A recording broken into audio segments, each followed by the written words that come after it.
simpan gold bar 100 gram tapi rasa macam susah nak capai. Sebenarnya ada 3 cara mudah. Kalau ada simpanan besar daripada KWSP, ASE atau tabung haji, boleh je terus buat simpanan emas secara bayaran penuh dan ambil di cawangan public gold yang terdekat. Kalau nak paksa diri menyimpan pula, boleh buat bayaran 10 kali.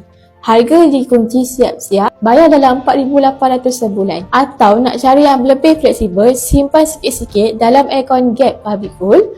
Beli 1 gram 1 bulan pun boleh. Bila cukup 100 gram, boleh keluarkan gold bar 100 gram. Jadi, yang mana pilihan yang sesuai dengan kewangan bulanan anda? Nak cukupkan 100 gram, itu bukan mustahil. Yang penting, kita tahu cara dan mula simpan secara konsisten. Tak kisah mula dengan berapa, yang penting mula dulu. Sebab dari 1 gram pun boleh jadi 100 gram kalau kita teruskan.